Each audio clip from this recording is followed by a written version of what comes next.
नमो नमः। मम नाम संजीदाः एल्पियम पब्लिक स्कूलम सर्वेषां हार्दिकं स्वागतम। प्यारे बच्चों, आप सभी कैसे हैं? उम्मीद करती हूँ कि आप सभी अच्छे होंगे और खूब मेहनत से अपनी पढ़ाई कर रहे होंगे। ठीक है बच्चों, तो चलिए आज की कक्षा आरंभ करते हैं। आज हम सब अपनी पाठ्य पुस्तक संस्कृत रत्नम के षोडशः पाठः विशाल वटवृक्षः नामक पाठ का अध्ययन करेंगे। ठीक है बच्चों, तो चलिए शुरू करते हैं। विशाल वटवृक्ष। वट का अर्थ होता है बरगद। आप सब ने बरगद का पेड़ देखा होगा। देखिए इस चित्र में भी दिया हुआ है, एक बहुत बड़ा सा बरगद का पेड़ है और उस पर कौन कौन से पक्षी रहते हैं, इनके बारे में हम लोग पढ़ेंगे। विशाल वट वृक्ष। विशाल मतलब बहुत बड़ा सा बरगद का पेड़। एक विशाल वट वृक्ष आसीत। एक विशाल बरगद का पेड़ था। आसीत का अर्थ होता है था। वट वृक्षे वानरस्य काकस्य शुकस्य च वासः आसीत्। बरगद के पेड़ पर बंदर, कौवा और तोता रहते थे। वटस्य कोटरे सर्पः अपि निवसति स्म। कोटरे इसका अर्थ होता है खोखल में। बरगद के पेड़ में एक खोखली जगह बनी हुई थी जिसमें सांप भी रहता था। ठीक है, अपि, अपि का अर्थ होता है भी। बरगद के पेड़ के खोखली जगह में सांप भी रहता था। तत्र एकः कटः अपि आसीत्। तत्र का अर्थ होता है वहाँ। वहाँ एक कटः का अर्थ होता है चटाई। वहाँ एक चटाई भी थी। कटे तीर्थयात्रिणः पुण्यार्थं भोज्यं स्थापयन्ति स्म। चटाई पर तीर्थयात्रियों के लिए पुण्य कार्य के लिए भोज्य पदार्थ स्थापित किए गए थे। भोज्य पदार्थः सर्पस्य कृते अनुकूलः नासीत्। जो भी भोज्य पदार्थ थे वह सांप के अनुकूल नहीं थे। तथापि सर्पः भोजनस्य पार्श्वे भ्रमति स्म। तथापि का अर्थ होता है तब भी। ठीक है, तब भी सांप भोजन के पार्श्वे पास में भ्रमति भ्रमण करता था। अतः काकः शुकः वानरः तद् भोजनं न खादितुं पारयन्ति स्म। इस प्रकार कौवा, तोता और बंदर उस भोजन को खाने के लिए नहीं पाते थे। वानरः चतुरः आसीत्। बंदर चतुर था।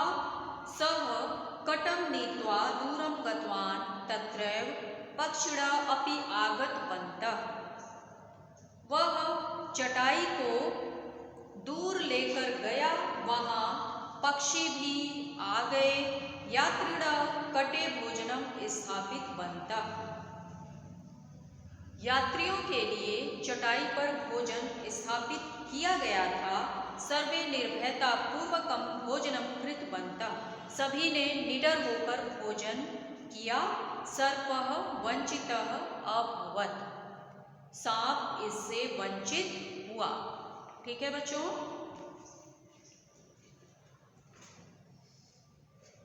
इसे आप सब अच्छे से पढ़ लीजिएगा, इसके अर्थ को समझ लीजिएगा। अगर कहीं कोई समस्या आती है तो लाइव क्लास में भी आप सब पूछ सकते हैं। ठीक है, अब इसके कुछ अभ्यास के प्रश्नों को देखिए। रिक्त स्थानानि पूरयत्। चतुरः आसीत्। कौन चतुर था? वानरः। इसमें आप लिखेंगे वानरः चतुरः आसीत्। यात्रिणः स्थापितवन्तः क्या होगा? कटे भोजनम। बोर्ड पर देखिए बच्चों, दूसरा है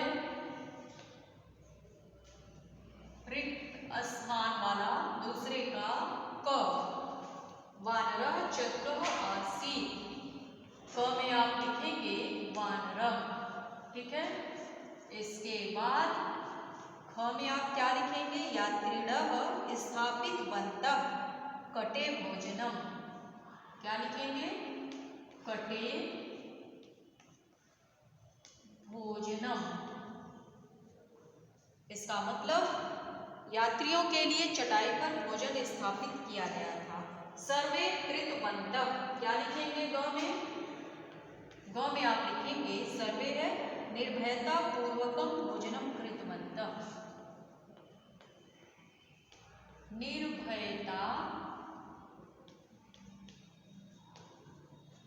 निर्भयता पूर्वकम, फिर क्या है, भोजनम। ठीक है बच्चों, इसको लिख लीजिएगा। और तीसरा प्रश्न है, हिंदी भाषया अनुवादम कुरुत। हिंदी भाषा में अनुवाद करना है।